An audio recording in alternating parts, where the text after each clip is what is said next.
Nikki. Really great to see you here as a successful candidate for a fantastic new role. Congratulations. Thank you. I'd love for you to share a bit about your story for those people who might be inspired by it. So tell me a little bit about where you were, before we started working together. In the spring of last year, so 2019, I was a digital content editor for a reasonably well-known organisation. Quite happy, really loving the work, really diverse, really great bunch of people to work with. At the time, there were 3 of us, all equally talented, equally experienced, all working really hard. And the organisation decided that it needed a content manager, and we were invited to apply. It was external application as well, I should put that out there, but the 3 of us internally applied. I knew my nerves were going to get to me. I'm not a big fan of interviews. I think they're quite a poor way for organisations in the 21st century to judge someone who may be with them 10, 15 years at quite a senior role, and you're only giving them an hour to shine. It never sat well with me. But I did my presentation, prepped for the day, went in. The room was a closed room, so no light, no windows. It was really hot. Long table with 3 people down the other end, 2 of which I knew very, very well, and somebody from HR, and everything was on scorecards and everything was very formal and strict. And they started talking at me, and it started getting quite patronising. Nikki, why do you think you're good enough for this role? It is quite a big step up for you, don't you think? This sort of, that's how it felt. And it went on and it went on. And I could feel myself getting more and more tongue-tied and frustrated. And by the end of it, I actually felt like I didn't want to work for that organisation, even though I'd been there some time and I knew this was a really good cause. The weeks go by and you then have the feedback session. And the way that my line manager, bless her, was told to introduce it to me was, Nikki, we have a feedback session. I want to tell you why you scored so low. Looking back on it, I really feel for her, because I don't think she came across as the line manager I know she could be. I certainly didn't come across as the potential content manager I could have been. And I imploded just right there and then. I burst into tears. I had the next day off. I organised to see HR and actually questioned the whole process, because I felt I wasn't the only one going through this. And in fact, speaking to my 2 colleagues, they'd had a very similar, quite stressful, intense interviews. And I don't think there was any need for that. Through that conversation with HR, they put me in contact with their agency that help people through various career and employment issues, which led in a few steps to your good self. And it was at that point, I think we were about a month after the interview, and you found me sort of just dribbling in a corner, didn't you, really? Bless you. I mean, it's such a common, unfortunately, a common experience in terms of, like you say, I mean, interviews, just an interview on its own isn't really a great way to assess potential candidates. There needs to be generally, I would suggest, far more robustness and other aspects to a recruitment process to really make sure it's, like you say, allowing people to shine, giving them an opportunity to show what they can do. Process and kind of due diligence kind of was prioritised over the humanity side, I guess, which is difficult. It's a difficult balancing act for HR to get, isn't it? I'd love to ask you a bit more about, well, first of all, tell me about the new role. So thanks for your help. I have secured a role as, I'll have to take a deep breath at this one because it's quite long, the Senior Content Experience Strategist (Web). for a very, very well-known charity, a household name, I'd say. Just fantastic. I mean, a Yeah. senior manager role, you know, stepping up in terms of your talent and your commitment and your ambition. You were so ready. It was, I suppose, avoiding that imposter syndrome, you know, kind of helping navigate out of that and into the best version of you, which is... Yes.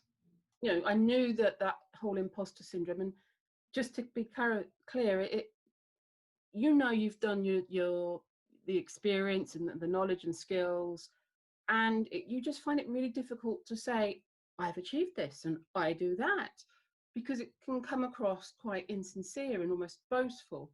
And I've never sat well with that. I want to be able to describe what I do and what I have achieved in a really honest and human and sort of, you know, successful way, but in a way that feels like I'm sharing a conversation, not I'm better than you because I've done this, which is how the imposter syndrome starts to make you feel. And you start to draw back on it. So what was some of the most impactful work that you did together? Well, there was quite a few different steps, which surprised me to start with. I mean, I kind of figured there'll be a bit of CV work, and certainly a lot more LinkedIn work than I was expecting. But I think when you said, when we actually came to applying for this particular role, and I was doing the application form, and you were saying, go on LinkedIn, find the particular manager and give her a call. Just give her a call and have a chat. And I have never done that in my career. It's a 25 odd year career, and I've followed what everyone else does. I mean, I've often worked with agencies, recruitment agencies, who do a lot of the legwork. But for me to actually pick up the phone directly to an employer, a potential employer, and go, hi, would you mind having a quick chat about your role? And clearly you impressed her, because if I remember rightly, weren't you on the phone for like half an hour? Yes. And she was really friendly and very much up for talking it through. And I knew right then that I needed to get this role, because her whole attitude to the recruitment process was so totally different to so many other organisations that I had looked at. Because obviously, coming out the back of that quite terrible interview, I'd lined up a few more interviews just because I knew I had to get back on the bike, as it were, and keep going. But it's, as you said, you know, you're doing a CV to try and get through the bots, so that some faceless HR person might put you in front of the right person, who then sends you a job description that looks like it's out of the dark ages, and then you do, and you're sitting there going, there's got to be a better way. And this particular lady did that. She was really using rich language, lots of inclusivity, lots of quite relaxed, and even in the phone call, I was like, there's a different wind blowing here, and that was really exciting. It is. That is, I remember when you were talking to me about the outcome of the call, and just to fill people in who are watching this, that is one of my number one top tips. If you're going to apply for an advertised job, I always say, don't even go there until you have had contact with the line manager, the person who's actually hiring that position first. Even, you know, all you have to say is like exactly like Nikki did, you know, quick phone call, can we have a quick chat about the role, just got a couple of quick questions. And through that process, you will either know that there's a great rapport, good cultural fit, and you really want to kind of go for that role, in which case it's absolutely worth putting in the hours that it takes these days to complete an application form. If for whatever reason it doesn't feel great, or there just isn't gelling, then you know what, you've saved hours of your life applying for a role that will never be seen by anybody. So fantastic. I love it when and I have a tip for you, and when I actually sent the application off on the email, I wrote to dear whoever, further to our call that we had the other day, and it was great to speak to you, here's this application and CV, as we talked about, just a reminder. And actually, I got a personal email back going, "Brilliant, Nikki, I was looking out for it." As a creative, you're often bouncing ideas off other colleagues, and when you're on your own writing a CV or an application form and you haven't got that person to just sort of chew the ideas over with, or chew down the phraseology, it can get wrapped around your brain and you accidentally get negative very bloody quickly.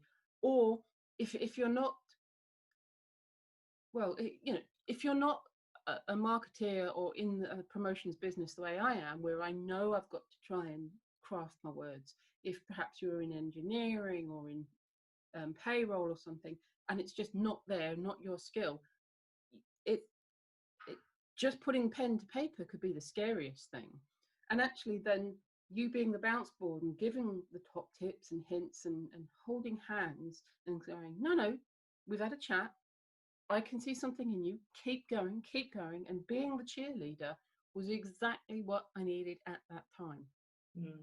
One of my other colleagues was so interested in how I had managed to overcome what had clearly been a really challenging time in my personal and my mental health.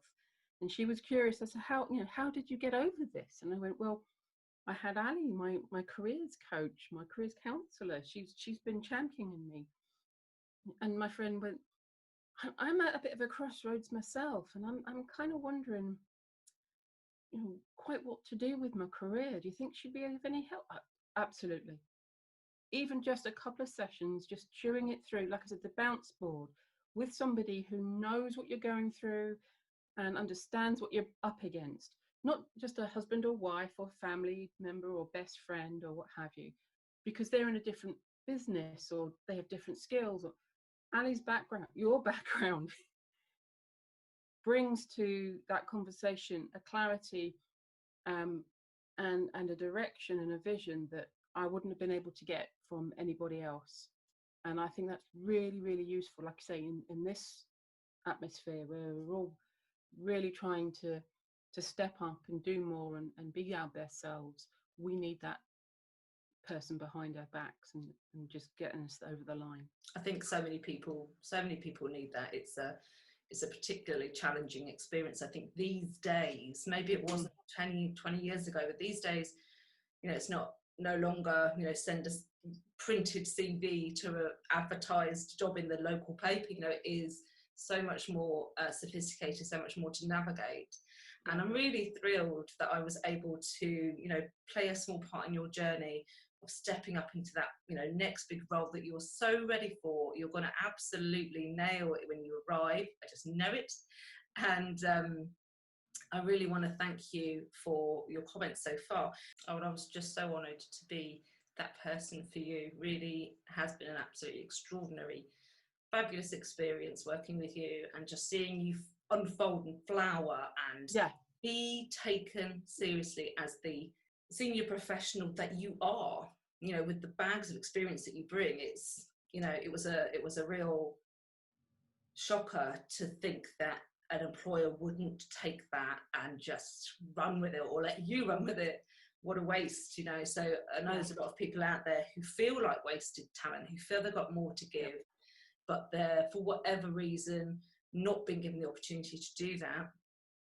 It is always worth looking outside of your organisation or looking to another area in your organisation and see what opportunities are available there. Thank you so much, Nikki. It's just been such a pleasure. Sharing your story is really making a difference to a lot of people, I think. So thank you so much. I'm so glad to help, even in a small way.